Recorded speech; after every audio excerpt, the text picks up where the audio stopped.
I moved to Boston roughly 3 years ago. I didn't really have any friends, I didn't know anyone, and I like outdoor activities, and Ridj-it just happened to be there. Then I started to go out and explore Boston through Ridj-it, and that's kind of how I learned about it. So I have both bipolar disorder and Parkinson's.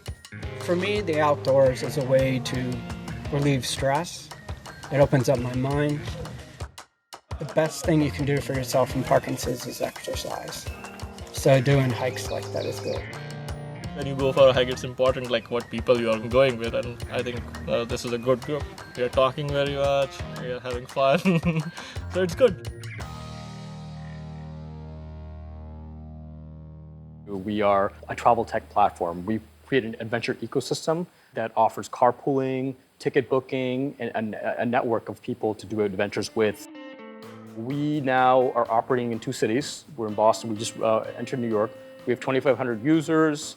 We've provided over 3,000 rides, and we've had over 550 events. Now we're growing. The rate at which we're growing is growing too. And so there's a lot of logistical components to that. At the core, our values are we help to reduce carbon footprints. So for example, we organize carpool, people in the carpool.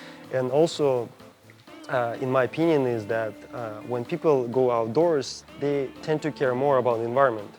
We are definitely not the first people to have had the idea of connecting more people to the outdoors. To even be more specific, we're not the first company to say, hey, let's use carpooling to help people get to the outdoors. However, rather than focusing on the carpooling, we find that when we focus on community development, that is actually enhancing the carpooling in and of itself. People appreciate the camaraderie that happens because you really just get to know each other. You've developed that trust, and that's a great way to facilitate community that never would have happened without Ridj-it's platform. It's a community, it's a network, and so what we realize is everyone can help each other out to do these adventures, learn from each other, and create this camaraderie that we have introduced by the logistics that we have built up. If you are planning on doing outdoor activities, usually those activities are outside of the city. And so one of the benefits of Ridj-it, or one of the services that they provide, is the fact that they are big on carpooling and basically being environmentally friendly, which I think is important. This is my first trip with Ridj-it, and this is my first actually hike, so I was kind of excited and scared. The signing up part was good, like it's easy and flexible, and also it's like different groups come together and they manage everything. Like if you're carpooling or something, they manage all the part, like you don't have to worry about carpooling or all. I think the carpooling is a great idea because, there's a lot of adults that don't have vehicles in Boston. It just gets people, a chance to get outside the metro. There's a massive social inertia that we have created here that people want to be a part of. Our goal is always to provide better services to our users and provide better services for community.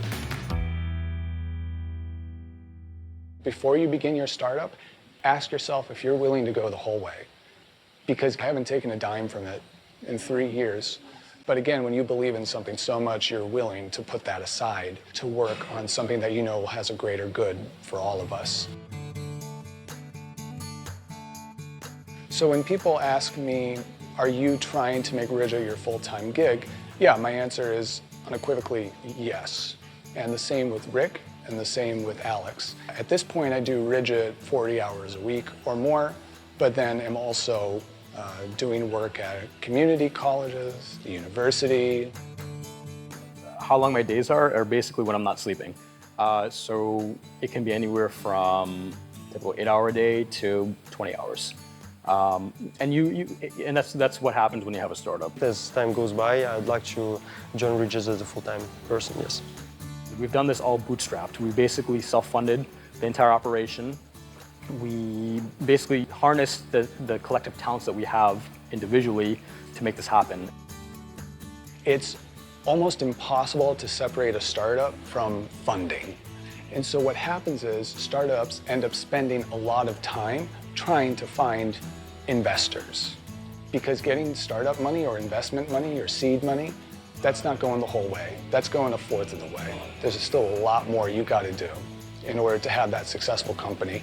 And what I think that a lot of mentors in the startup community have not been good about is telling entrepreneurs, you might not get funding. And if you don't get funding, you should really think about what you're doing. And in fact, you should begin your business knowing you won't get funding. That's something I really wish we would have received. So we want to expand to the 100 largest metropolitan areas in the US. We want to go to Canada, and if there's applications international, we'd like to go there as well. And we want to be that go-to that people look to for doing an adventure. What we find is we're approaching what's called the S-curve, where you see that rapid growth. Now, is that rapid growth enough for your typical investor? No, probably not. But sometimes the best things take a little while longer to grow. And to make these things grow, you need dreamers. I already have like 2 other activities booked, and I'm looking forward to it because you get to meet new people, make new friends, and it's just awesome.